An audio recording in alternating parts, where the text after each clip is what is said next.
Hello and welcome. In this episode of the A to Z of National Bus Company Subsidiaries, we will be looking at the Midland Red Company. Now, Midland Red has a long and proud history, and I hope to be able to do it justice in a 20 or 25 minute long video. So I do apologise beforehand if I leave anything out.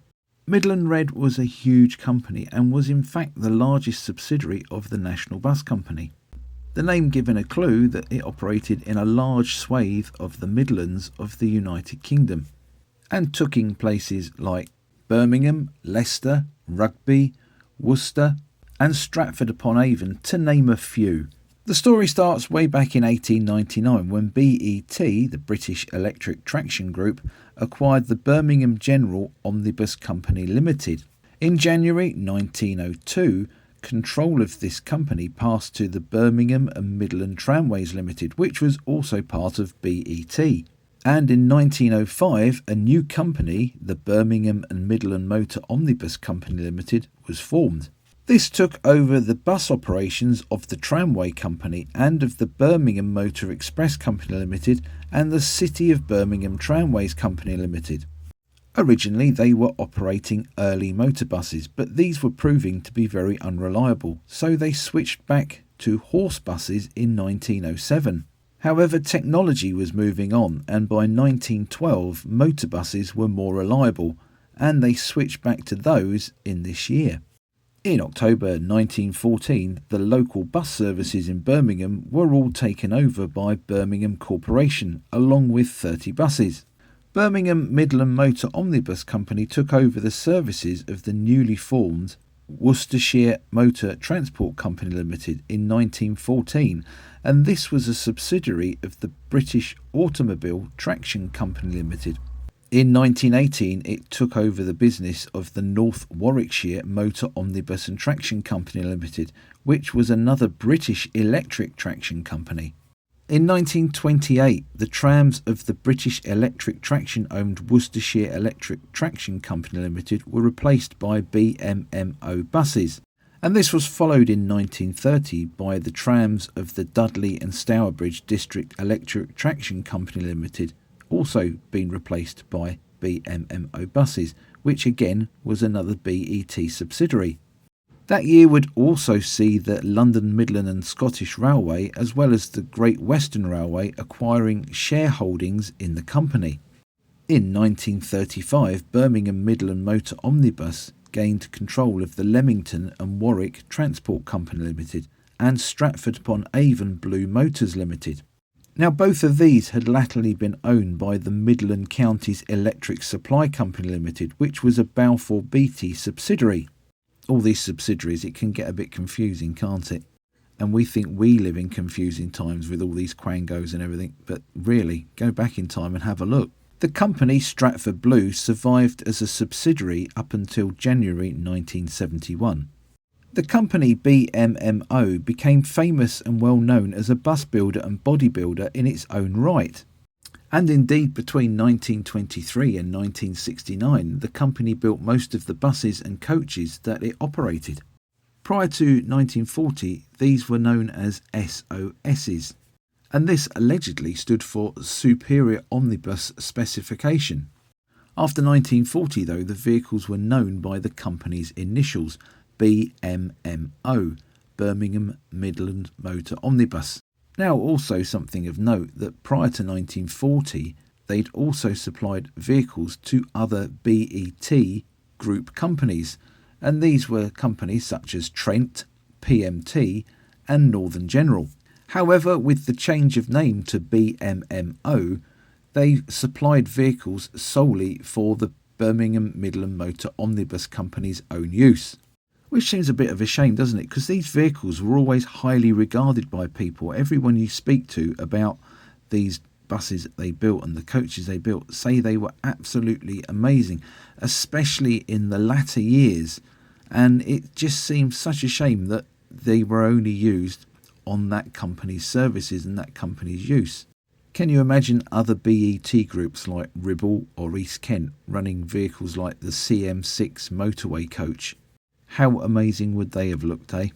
Now, after the war with the manufacturing, the single-decker models were numbered in the S series, whilst the double-decker models were numbered in the D series.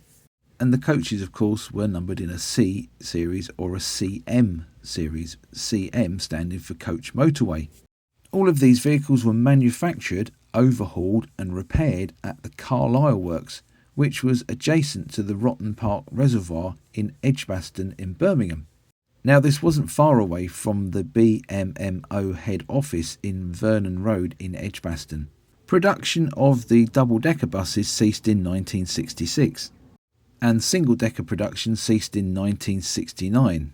The company had started express coach services in 1921, with routes to Weston-super-Mare and Llandudno.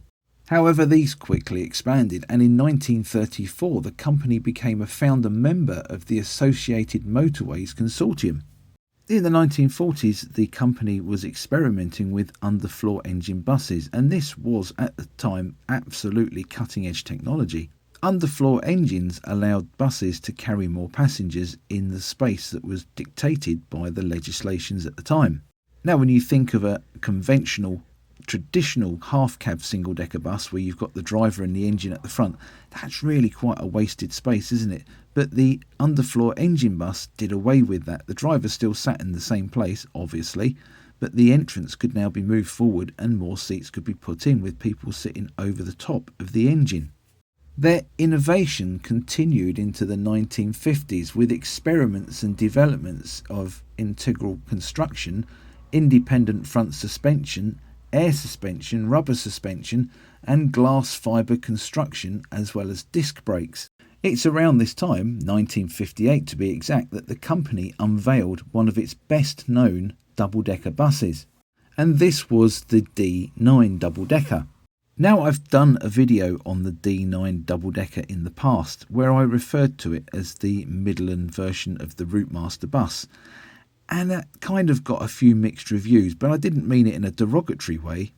It's just that when the Routemaster was revealed, it was classed as quite an advanced bus. It had lots of goodies on it, and this was the same. This was an incredibly advanced bus for its time. And it's just a shame that it never got the same sort of recognition as the Routemaster bus. Unfortunately, there was only 345 of these stunning vehicles built. And we go back to what I said earlier on in the video, isn't it? Isn't it a shame that they weren't building vehicles for other BET companies at this time? I think these would have been a big success outside of the Midland company, don't you? A year after the launch of the D9 double-decker would see the opening of the M1 motorway between Birmingham and London, this being on the 22nd of November 1959.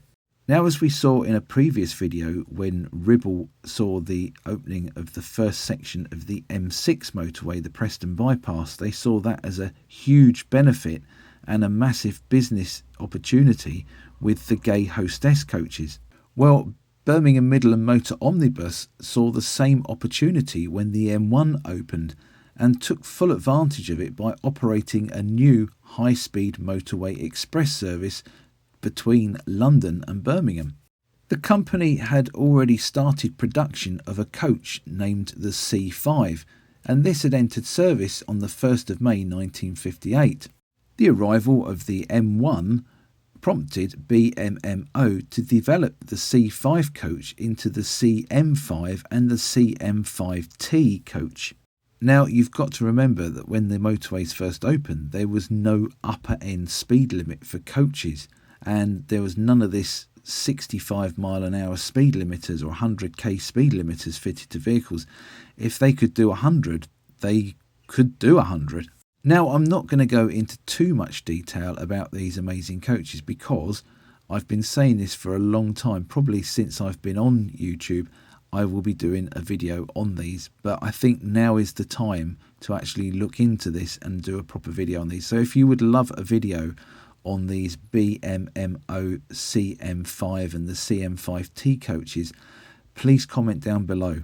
And no, I haven't forgotten about the video for the Standerwick Bristol VRLs either. That is in production as we speak. So these amazing CM5 coaches were launched And these coaches featured things like turbocharged engines, overdrive gearbox and onboard toilet facilities.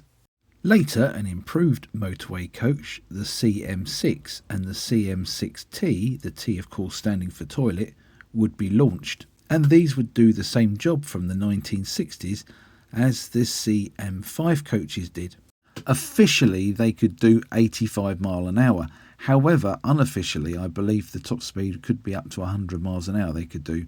And this, to be honest, wasn't unknown in other vehicles as well. In my earlier days of working in the bus industry, when I worked at Thanet Garage as a driver, I was fortunate enough to work with a lot of the drivers who'd been there since the 1960s. And some of the stories they would tell me about when the coach from Dover met up with the coach from Thanet on the M2 at Brenley Corner, and they would race each other all the way up to the outskirts of London. Now, one of the garages always operated Leyland Leopards, the other garage always operated AC Reliances, and these buses would race each other up this motorway and quite often get into three-figure numbers. What a totally different world we live in now.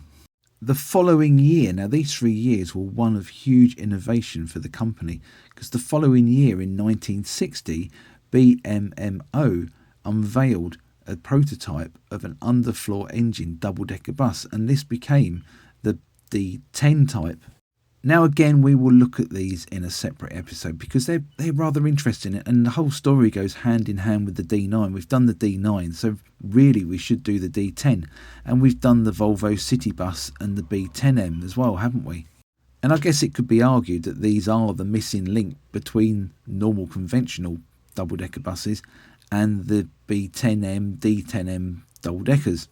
However, unfortunately, there were only 2 of these built, and the D10 never actually entered into production. After the manufacture of the D9, all subsequent double-decker deliveries were met by the Daimler fleet line. Now, interestingly, although the company had been known as Midland Red unofficially since the early days of operation, the name carried on the buses was normally just Midland. However, from the formation of the National Bus Company, the fleet name would be changed to Midland Red, although legally the company was still the Birmingham Midland Motor Omnibus Company.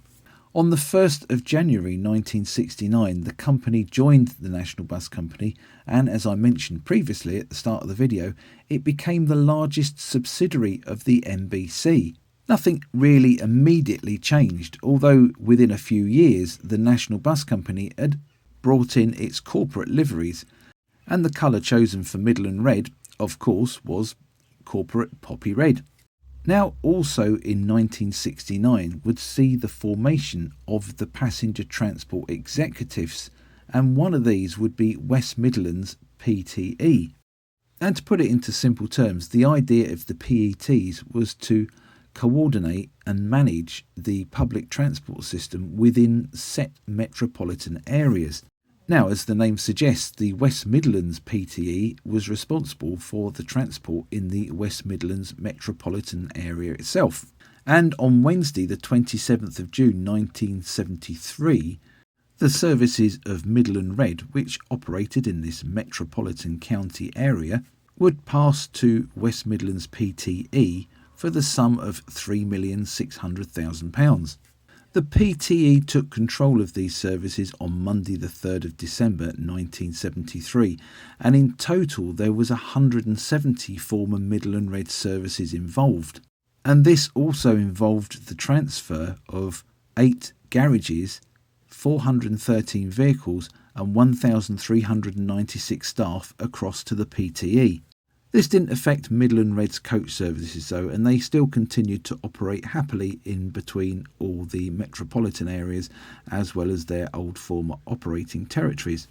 The vehicles that passed to West Midlands PTE initially operated in the Midland Red livery, but with West Midlands fleet names hastily applied. Most would eventually receive the West Midlands blue and cream livery, which was based on that of Birmingham City Corporation Transport. And many of these former Midland Red vehicles were maintained and painted at the Central Works on behalf of West Midlands PTE. They had a 5-year maintenance contract with the PTE. Now, a little bit like London Country, when it inherited route masters and RTs from London Transport that now weren't able to be overhauled at Aldenham, the Midland Red vehicles were of a similar sort of situation, especially when it concerned vehicles like the D9s, because these were very bespoke to Midland Red and their maintenance facilities at their central works. So a little bit again like the London Country situation, where some of the route masters and some of the RTs actually went back to Aldenham for recertification and overhaul. This makes sense, doesn't it? When you've got a vehicle that's actually bespoke to a company's maintenance facilities, that it's actually maintained by them. Now, remember me saying that the buses had been known as Midland Red for a while, and the fleet name started to appear as Midland Red from about 1968. Well, from the 29th of March 1974, this now became official, as the company really didn't operate in Birmingham in the same way that it had to. So the name Birmingham Midland Motor Omnibus was now a little bit defunct. These Birmingham services, of course, now in the hands of the PTE. The new official name for the company became the Midland Red Omnibus Company. Now, we've spoken in the past on this channel about the National Bus Company and the Market Analysis Project, which was something that the National Bus Company did to sort of see where the services were going, how they were operating, and what they could do to improve things for the public. However, before that, there was another project, and this was the Visible Network Project. The research for this started way back in 1977 and resulted in the company being rebranded into local area fleet names. And these would include things such as Chase Rider, Hotspur, Lancer and Sevenlink. Altogether there was 17 of these local identities. And I think it's fair to say that the Midland Red identities were probably some of the better known ones that came out of the whole of the market analysis project and such. Now, you may know or you may not know that Midland Red North ran the only articulated buses that were owned by the National Bus Company. They acquired 5 MAN SG192/SG192R Goppel single-deck articulated buses. That's a mouthful, isn't it? I do hope I've pronounced that right. If I haven't, I do apologise. These arrived in January 1984. Now, they've been previously used as demonstrators and have been in service with South Yorkshire PTE in Sheffield, City of Oxford Motor Services, Midland Red Express and Midland Red West. They survived just into the deregulation era and were withdrawn in early 1987 and were apparently exported to Australia.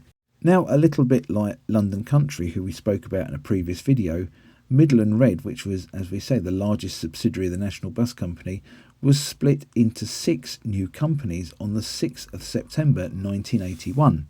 And these would be Midland Red East, Midland Red North, Midland Red South, Midland Red West, Midland Red Express and Midland Red Engineering.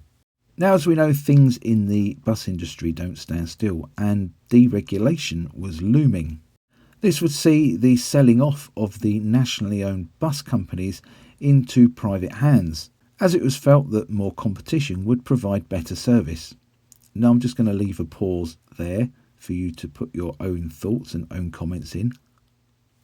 The first of the companies to be sold was Midland Red West, which went on the 22nd of December 1986 to a management-led buyout. Later on, it became part of First Midland Red. Next up to be sold was Midland Red East, which had by that point become Midland Fox. This was sold on the 18th of August 1987, again to a management buyout. Although part of this was actually purchased by Stevens of Uttoxeter, but today all of these have come back together as part of the Arriva Fox County, which is in itself a division of Arriva Midlands. The next company to be sold was Midland Red South, and this was on the 10th of December 1987, and it was sold to Western Travel Limited, who was also the owner of Cheltenham and Gloucester Omnibus Company. This is all now under the banner of Stagecoach, with the company name Midland Red South being the legal name for Stagecoach Midlands. On the 27th of January 1988, Midland Red North was sold to the Draw Lane Transport Group. And as we've seen before, Draw Lane went to British Bus, who then went to become part of the Cowie Group and then morphed into Arriva. And again, this is now part of Arriva Midlands. And it's so good that privatisation broke these big companies up, wasn't it, and made everything a lot fairer. The former Central Works, the Carlisle Works, was purchased by Front Source Limited in March 1987. However, it was sold again in July 1987 to the management buyout. During this time, this would see the operations dividing into three groups, with Carlisle Engineering Services for PCV repairs and servicing, Carlisle Bus Centre acting as a dealer for bus hire and sales, and Carlisle Vehicles building minibuses. And anybody in the 1980s and 90s will remember the millions of Carlisle-bodied Ford Transits that were trudging the streets in earnest during this time. And you can't help but think, how did they go from the D9 and the Motorway coach to bodying Ford Transits? But then I guess business is business, isn't it? Sadly though, this was to no avail, and the Carlisle Group, as it was now known as, entered voluntary liquidation in October 1991. Eventually the company would close and there would be 160 job losses, with all the remaining assets of the company being sold at auction in December 1991. And that's such a sad end to a fine engineering company, isn't it really? And to twist the knife in even more, in 1992 the former works was demolished, with the site being cleared, and is now a housing estate. I wonder if they've got places there called SOS Close or D9 Street. I might have to look on Google Maps for those. Well, hey, would you believe it? We've reached the end of another episode of the A to Z of National Bus Company Subsidiaries. I do hope you enjoyed this journey back in time to look at the history of the Birmingham Midland Motor Omnibus Company, which of course we know better as Midland Red. And as I said at the beginning of the video, this is just literally a brief look at such a company with a long and distinguished history. And I may have left things out, and if I have left something else important to you, I do apologise. Why not pop that down in the comments down below and let me know what I've left out. And also comment if you've got any memories or recollections of Midland Red or BMMO before that. It's really great reading all your comments and thoughts about things like this. If you did enjoy this video, please like and share it. And don't forget to subscribe to my channel so you don't miss my future releases in this and my other series here on YouTube. Don't forget to check out that D9 video too, because I think if you like this video, you'll probably like that one too. Well, I hope you will. Once again, thank you so very much for watching. All money raised by this YouTube channel goes to the upkeep and maintenance and restoration of the Southern Counties Omnibus Collection buses. I'll catch you next time. Bye for now.